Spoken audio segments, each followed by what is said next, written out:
And so now let's look at the gospel for Sunday, November 8th, which is Matthew 25, 1 through 13. And this is a somewhat lengthy parable, which makes me think about how wonderfully different God has made people. We're so different. Every person, of course, is unique. But there are some categories. I heard, are you a piler or a filer? Like, how do you manage papers on your desk? And I'm afraid I'm a piler, but it works for me. Some people are much better at managing papers and files than I am. Another one is, are you a planner? You like to be prepared for things, or are you spontaneous and you just kind of go with the flow? I'm a little bit in between there. So there's a spectrum on these things. Well, there are times in the Gospels where Jesus seems to invite us to trust the Father. Don't be so caught up in the details of life. Learn how to live almost spontaneously, trusting that God will take care of us.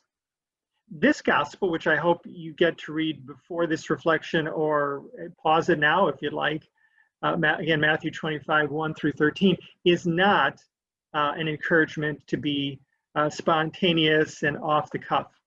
This is the parable of the wise and foolish virgins. So 5 wise and 5 foolish. And the 5 wise one prepare for the coming of the bridegroom for the wedding feast. They wait through the night with plenty of oil in their lamps. They're good. They can wait the whole night. And there are 5 that are not well prepared, and they are concerned that they're going to run out. So they have to go and get oil. And it is, of course, at that time that the bridegroom comes and everybody's invited in. They lock the doors to the wedding feast, and the foolish virgins are left out in the cold. And at the very end, there are the ominous words, "Lord, Lord, open the door for us."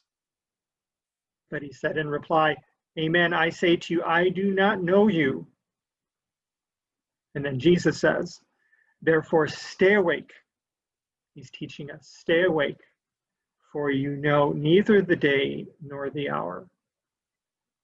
Now, is that for the end of the world, when the Lord comes at the end?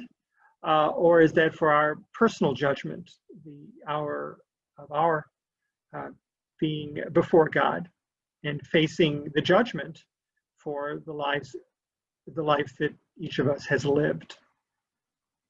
Regardless, Jesus is saying you need to prepare. You need to be ready to give an accounting for what has been your life. Don't be foolish. Be wise. Be prepared. Think ahead. Understand the gravity. This is not a dress rehearsal. Life matters. There are no do-overs. And once the clock strikes 0, like on a football scoreboard, the score is in. The game is over. And we are now judged on the merits of our life. Yes, in love and mercy, but there is judgment. And for those of us who have said, I don't know God, I don't want to know God, I don't want his love, I don't want to live in his love, and our actions reflect that, there is eternal judgment that comes to us. So Jesus is here saying, I think, yes, trust the love and unconditional mercy of God, but ultimately there is the matter of your life being judged before God. And we have freedom to accept or reject that love. So a question for you and your children this week: how well have I lived the love of God for others? Like the Beatitudes last week, how have I been merciful and forgiving to others so that I can ask for God's mercy to be extended to me? How well have I shown kindness and generosity to those who are struggling, those on the margins, so that God will love me and embrace me and know me in my imperfection and in my sinfulness? Well, as we get closer to the end of the liturgical year, which is usually in late November, before we start Advent, these readings become a little bit more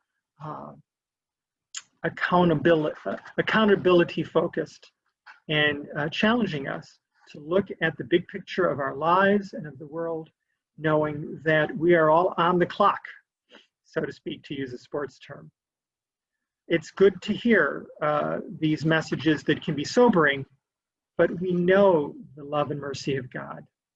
All we have to do is embrace it, reform our lives, and live into the love, responding to what Jesus gives us with generous hearts. Blessings as you continue to move towards the end of this liturgical year of grace. God bless you and your families.